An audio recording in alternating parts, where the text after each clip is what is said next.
Hello, I'm Lori Johnson, CBN's medical reporter with your coronavirus questions. If you'd like to submit a question, email us at newsanswers@cbn.org. Joining me today is Dr. Josh Axe. He's a doctor of natural medicine, a clinical nutritionist, runs one of the top natural health websites in the world, draxe.com, and is the co-founder of the Ancient Nutrition Supplement Company. Welcome, Dr. Axe. Hey, thanks for having me, Lori. Well, before we get to the email questions, I wanted to ask you about a word that keeps coming up, comorbidities. 9 out of 10 people hospitalized for COVID-19 have them. What are comorbidities and can we get rid of them?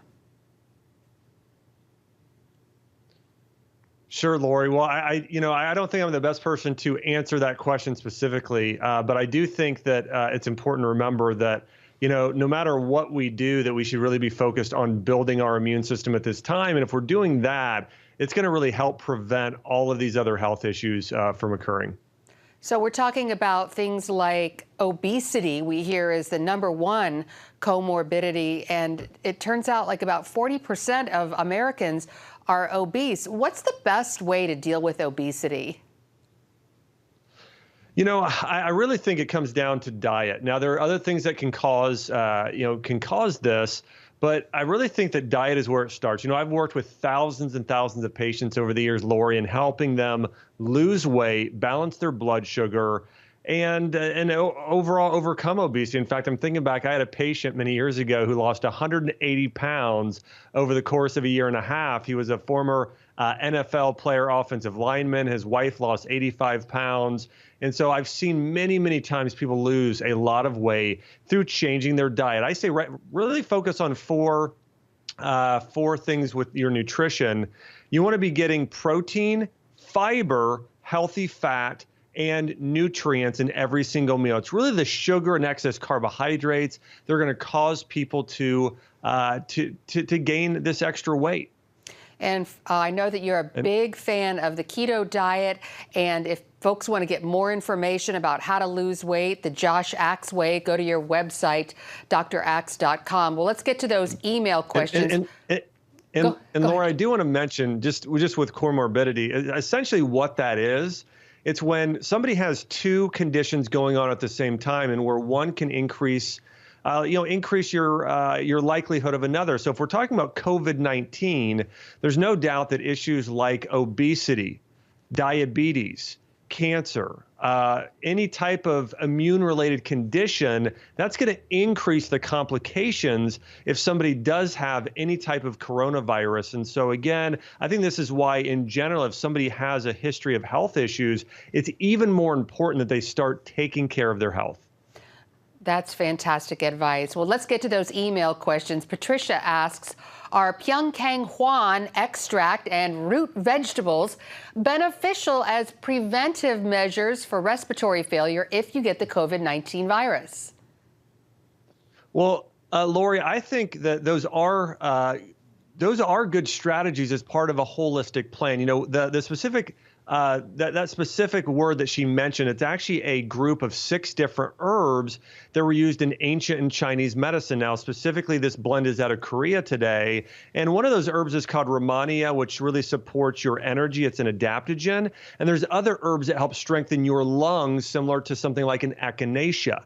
And so I do think that doing herbs that support your immune health are great, which essentially is what that product is, along with eating more vegetables. So my answer is yes, I think that's a good strategy. In addition, getting some vitamin D, so getting out in the sun, getting more vitamin C rich fruits and vegetables, getting more zinc in your diet, and even probiotic rich foods. I think if we're able to eat a healthy diet, keep stress low, get sunshine, and take the right herbal supplements, I think all of those things can benefit the body and the immune system. All right. Well, Emma asks, how long until the coronavirus is finished? Wow, if I could know, if I knew that for certain, here's what I can tell you. I can tell you how this has worked out since the beginning of time in history, is that plagues run their course over time. And this is very similar if we're talking about the flu. Every season, there's a flu season every year that starts typically sometime in October and ends or starts to go down and decrease in April. And you know what we're seeing right now? We're starting to see things plateau and the rates in terms of diagnoses to start to decrease right now in the month of April. So this virus, just like all other viruses that have been around for thousands and thousands of years, it's following the same pattern where it's starting to go down in April. And I think we'll see throughout the entire spring, through the summer months, it will continue to decrease over time if this plays out as every virus in the, throughout history has. Thomas wants to know, how long do people take hydroxychloroquine and how is it given to people? Yeah, so with hydroxychloroquine, specifically, that's typically just taken for 3 days. And so really, it's not a supplement that people are taking for multiple weeks or months. It's usually just typically taken for 3 days at a time. But here's the thing I would say, it can be taken in different ways. But, this is something that your doctor, if they're recommending you take it, they're going to give you very specific instructions. Typically, it's taken a higher dose day 1, a lower dose day 2 and 3. But my advice is definitely follow the advice of your physician on how to take hydroxychloroquine. All right, and here's something we all deal with. Anne wants to know, do we need to sanitize our mail and packages? I think everybody has a different view of this. I would say, hey, if you want to be extra careful, there's nothing wrong with spraying down your packages. You could take whatever sanitizing spray you have and wipe them down. You can do that. Myself and my wife, Chelsea, we're not doing that. But I do know that, hey, if you want to take extra precautions, then absolutely you have every right to do so. Certainly can't hurt. All right, well, that's all the time we have for now. Our thanks once again to Dr. Josh Axe. And if you'd like to hear more from him, check out his website, draxe.com. Thanks, Dr. Axe, for being here. Thanks, Lori. And thanks to you for tuning in. Once again, if you'd like to submit a question, email us at newsanswers@cbn.org. We do this twice a week, so we'll see you again next